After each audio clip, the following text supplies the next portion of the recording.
नमस्कार दोस्तों, स्वागत है आपका एक बार फिर से एएस अकेडमी में। दोस्तों आज हम आपके लिए लेकर आए हैं यूपी पुलिस परीक्षा के लिए हिंदी के बहुत ही मोस्ट आईएमपी क्वेश्चन। दोस्तों मैं पिछले कई हफ्तों से आपको यूपी पुलिस के लिए हिंदी के कंटिन्यू वीडियोस लेकर आ रहा हूं दोस्तों, बहुत ही मोस्ट आईएमपी क्वेश्चन के। तो दोस्तों यदि आप इसी प्रकार से और वीडियो चाहते हैं तो इस वीडियो के डिस्क्रिप्शन में मैंने उन वीडियो की लिंक दे दी है, तो आप वहां से वीडियो देख सकते हो। दोस्तों एग्जाम में जाने से पहले एक बार इन वीडियो को सभी को जरूर देख कर जाना, आपकी जरूर मदद होगी। और दोस्तों इस वीडियो को अधिक से अधिक शेयर करें और लाइक करें। तो चलिए दोस्तों हम क्वेश्चन क्रमांक पहला देखेंगे।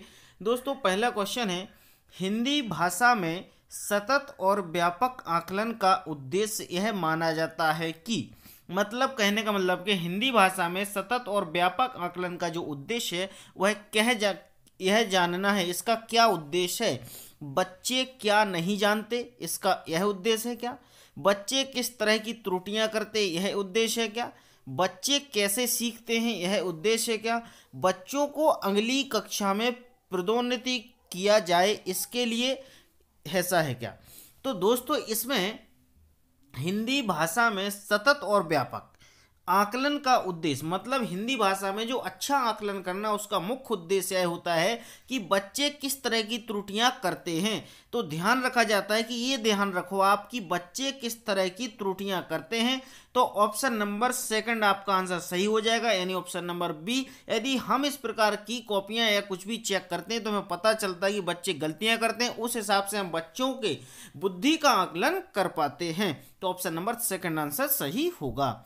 चलिए नेक्स्ट क्वेश्चन है दोस्तों आपका, बच्चों में भाषा सीखने की जन्मजात योग्यता होती है यह विचार। यानी जो बच्चे होते हैं, बच्चों में भाषा को सीखने की जन्मजात योग्यता होती है, यह कथन किसने कहा था, यानी किस साइंटिस्ट ने कहा था। पेवलोव ने कहा था, या चॉम्स्की ने कहा था, या वाइगोत्स्की ने कहा था, या पाणिनि ने कहा था। तो ऑप्शन नंबर आपका इसमें हो जाएगा पहला आंसर सही, यानी पेवलोव नाम के एक वैज्ञानिक थे जिन्होंने कहा था कि बच्चों में भाषा सीखना जन्मजात योग्यता होती है। तो ठीक है, तो ऑप्शन नंबर इसका पहला आंसर सही हो जाएगा। तो दोस्तों ध्यान रखिएगा, ये वीडियो को लाइक और शेयर बिल्कुल जरूर करना। नेक्स्ट क्वेश्चन है, एक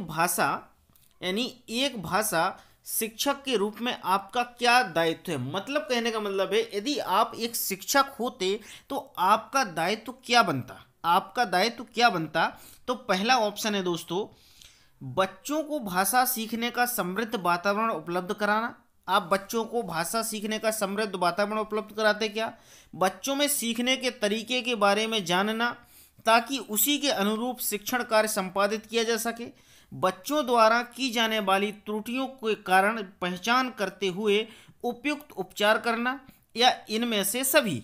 तो दोस्तों इसका जो आंसर होगा इनमें से सभी, यानी ऑप्शन नंबर आपका फोर्थ आंसर सही हो जाएगा, यानी ये सभी होना चाहिए।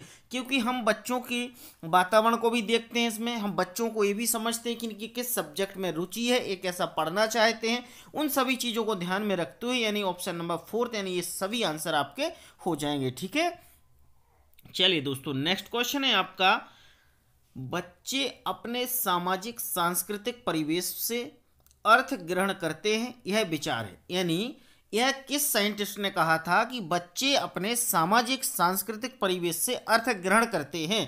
पेवलोव ने कहा था, चॉम्स्की ने कहा था, स्किनर ने कहा था, या वाइगोत्स्की ने कहा था। तो दोस्तों इसमें आपका ऑप्शन नंबर सेकंड आंसर सही हो जाएगा, यानी चॉम्स्की ने कहा था। तो ध्यान रखिएगा दोस्तों, ये जो वैज्ञानिकों के नाम है ये जरूर अच्छे से याद कर लेना, क्योंकि जरूर क्वेश्चन परीक्षा में पूछे जाएंगे। ठीक है, चलिए नेक्स्ट क्वेश्चन है दोस्तों आपका, प्रिंट या मुद्रित अथवा लिखित भाषा परिवेश है, भाषा सीखने में सहायक नहीं है, भाषा सीखने में सहायक है, समय और ऊर्जा की बचत, बच्चों का मनोरंजन करता है। तो दोस्तों इसमें आपका क्या होगा, भाषा सीखने में सहायक, यानी जो कहते हैं है प्रिंट और मुद्रित अथवा लिखित भाषिक परिवेश क्या होता है, भाषा सीखने में सहायक होता है। जो पुस्तकें होती हैं वो प्रिंट होती हैं और लिखित होती हैं, तो उसमें क्या हो जाता है, भाषा सीखने में हमें आसानी होती है, क्योंकि हम उसको रिपीट कर सकते हैं, बार बार दोहरा सकते हैं। तो ऑप्शन नंबर आपका सेकंड आंसर सही हो जाएगा। तो दोस्तों वीडियो को शेयर जरूर करें।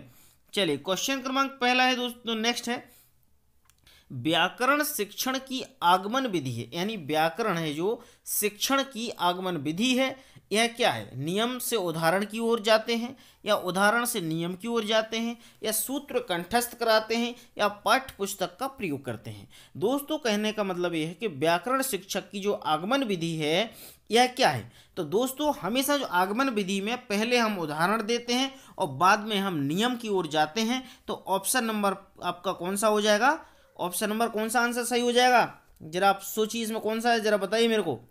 उदाहरण से नियम की ओर जाते हैं, तो ऑप्शन नंबर आपका सेकंड आंसर सही हो जाएगा, यानी पहले उदाहरण बताते हैं और फिर उसको नियम बताते हैं।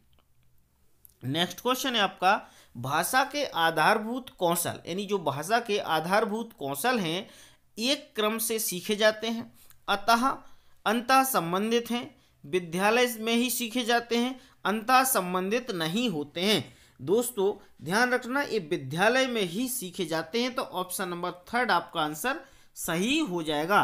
ठीक है, विद्यालय में ही सीखे जाते हैं।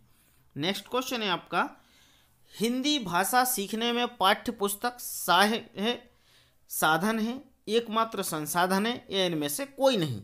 तो दोस्तों जब आपकी हिंदी भाषा सीखना है तो जो पाठ्य पुस्तक होती है वो आपका एक साधन है, उस साधन के माध्यम से आप सीख सकते हैं। तो ऑप्शन नंबर आपका सेकंड आंसर सही हो जाएगा।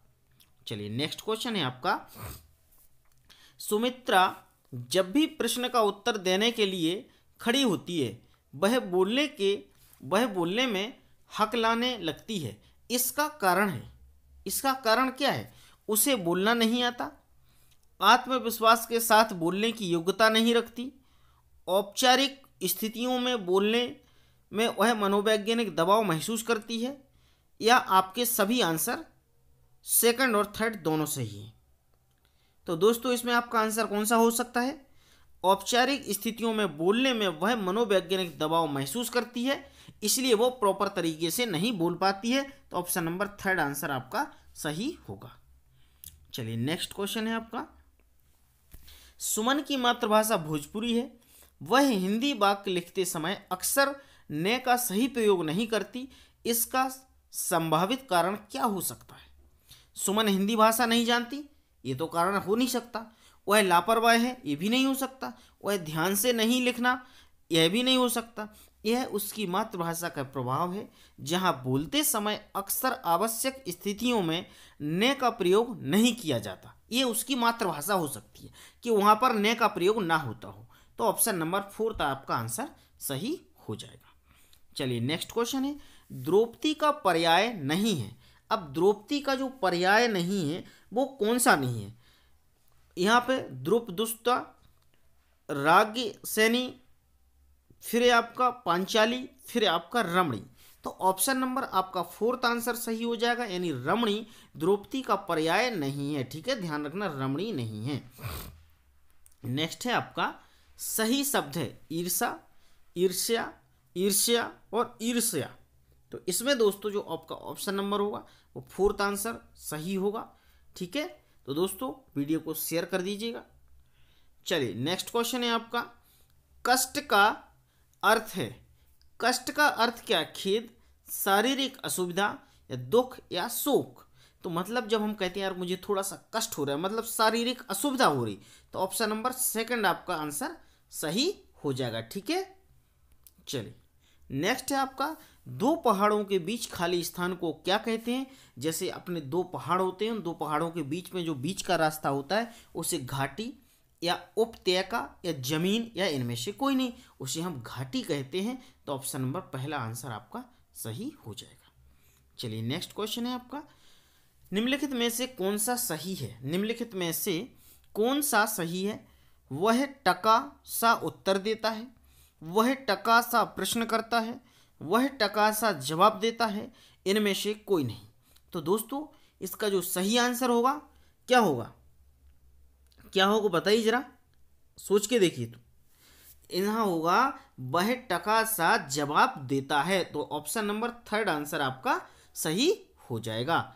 नेक्स्ट क्वेश्चन है, आवरण में कौन सा उपसर्ग लगाकर नया शब्द बनाया जा सकता है। आवरण में यानी आवरण में कौन सा शब्द लगा दें जिससे नया शब्द बन जाए।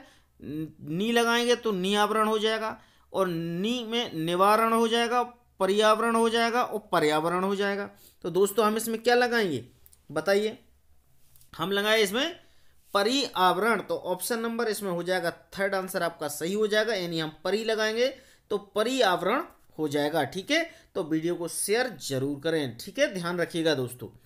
चलिए नेक्स्ट क्वेश्चन है आपका, कल्पना शिक्षा में एक प्रत्यय का प्रयोग करने से शब्द बनेंगे, यानी कल्पना शिक्षा में एक प्रत्यय का प्रयोग करने से शब्द बनेंगे काल्पनिक शिक्षक, काल्पनिक शैक्षिक, काल्पनिक शिक्षक और काल्पनिक शैक्षिक। यानी एक प्रत्यय, आपको एक प्रत्यय बताना, एक प्रत्यय जोड़ोगे तो क्या बनेगा। तो दोस्तों इसमें आपका कौन सा आंसर सही हो जाएगा बताइए जरा आप लोग, कौन सा होगा आंसर सही, सोचिए जरा। इसमें हो जाएगा आपका ऑप्शन नंबर फोर्थ आंसर सही, काल्पनिक शैक्षिक, यानी फोर्थ आंसर आपका सही हो जाएगा। अष्टाध्यायी समास है, अष्टाध्यायी समास यानी द्वंद्व समास, द्विगु समास, तत्पुरुष समास या कर्मधारय समास। तो आपका इसमें कौन सा, जहां संख्यावाचक होता है दोस्तों वहां पर आपका द्विगु समास होता है, तो ऑप्शन नंबर सेकंड आंसर आपका सही हो जाएगा। चलिए नेक्स्ट है, निषेध का विलोम है, निषेध का विलोम क्या है दोस्तों? विधि, स्वीकृत, निश्चित और स्वीकार। तो निषेध का विलोम शब्द होगा विधि, यानी ऑप्शन नंबर पहला ही आंसर होगा। नेक्स्ट क्वेश्चन है दोस्तों, थोड़ा क्वेश्चन समझने वाला है, भाषा अर्जन और भाषा अधिगम में क्या अंतर है। अब भाषा अर्जन और अधिगम में क्या अंतर है आपको इस बात को बताना है। तो दोस्तों पहला ऑप्शन है, सहज एवं स्वाभाविक रूप से परिवेश में माध्यम में भाषा अर्जित की जाती है, जबकि भाषा अधिगम प्रयासपूर्ण होती है। भाषा अर्जन में अर्थ भी समाज से स्वतः ही प्राप्त होते हैं, जबकि भाषा अधिगम में कई बार अर्थ सीखने पड़ते हैं। भाषा अर्जन में मुख्यतः सुनना, बोलना कौशल शामिल है यह, जबकि भाषा अधिगम में अनेक बार सुनना, बोलना, पढ़ना, लिखना और चारों कौशल सीखने पड़ते हैं। तो दोस्तों इसमें जो आपका आंसर होगा वो सही कौन सा होगा, कौन सा होगा आप थोड़ा समझिए। आंसर आपका पहला होगा, सहज एवं स्वाभाविक रूप से, है ना, परिवेश के माध्यम से भाषा अर्जित की जाती है, जबकि भाषा अधिगम प्रयासपूर्ण होता है, यानी जैसा हमारा परिवेश होता है, जैसा हमारा वातावरण होता है उसके हिसाब से हम लैंग्वेज सीख लेते हैं। चलिए नेक्स्ट क्वेश्चन है आपका, भाषाई विविधता है, भाषाई विविधता भारतीय कथाओं का सत्य है, भाषा की कक्षा में एक संसाधन है, बहुभाषिक बच्चों की संज्ञानात्मक विकास की ओर संकेत करती है, इनमें से कोई नहीं। तो दोस्तों इसमें ऑप्शन नंबर हो जाएगा आपका थर्ड आंसर सही हो जाएगा। ठीक है, चलिए नेक्स्ट क्वेश्चन है आपका, मौन पठन का मुख्य उद्देश्य, यानी जब हम मौन पठन का मतलब जब हम चुपचाप तरीके से मन ही मन पढ़ते हैं उसका उद्देश्य क्या है। सही ढंग से पाठ खत्म करना, गहन अर्थ ग्रहण करना, बिना बोले पढ़ने की कुशलता का विकास करना, शांति के साथ पढ़ना।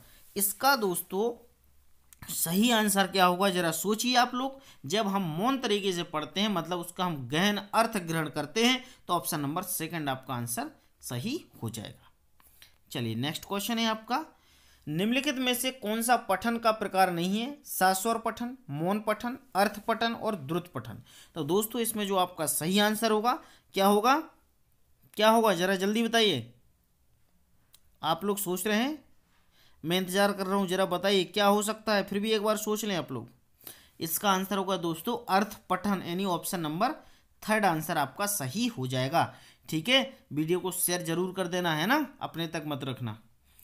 उच्च प्राथमिक स्तर पर भाषा शिक्षक का मुख्य उद्देश्य है प्रसिद्ध साहित्यकारों में से परिचित कराना, साहित्यिक विधाओं से परिचित और हिंदी भाषा की पाठ्य पुस्तक पढ़ाना, इनमें से कोई नहीं। तो दोस्तों इसमें आपका सही आंसर कौन सा हो जाएगा, साहित्यिक विधाओं से परिचय और कराना। ठीक है, तो दोस्तों आपका ऑप्शन नंबर कौन सा हो जाएगा, ऑप्शन नंबर सेकंड। ठीक है, तो चलिए आपका ऑप्शन नंबर सेकंड आंसर सही हो गया। और दोस्तों इधर पे हमारे वीडियो फिनिश हो चुका है। तो दोस्तों अब मैं कुछ नहीं कहता हूँ, सिर्फ इतना कहता हूँ, इस वीडियो को पहले तो लाइक कर दें, दूसरी बात आप इस वीडियो को शेयर कर दें, क्योंकि ये आईएमपी क्वेश्चन है, इसलिए अपने दोस्तों तक अधिक से अधिक शेयर करें। दोस्तों यदि हम वीडियो दूसरों को शेयर करेंगे, दूसरों को आईएमपी क्वेश्चन मिलेंगे तो वो हमें दुआएं देंगे। जब हमें दुआएं मिलेंगे तो ईश्वर हमारी मदद करेगा। तो दोस्तों दूसरों की मदद इसी प्रकार से वीडियो शेयर करते रहिएगा। और दोस्तों मिलता हूँ नेक्स्ट वीडियो में नेक्स्ट टॉपिक के साथ। अपना बहुत ख्याल रखिएगा। Best of luck. जब तक के लिए नमस्कार।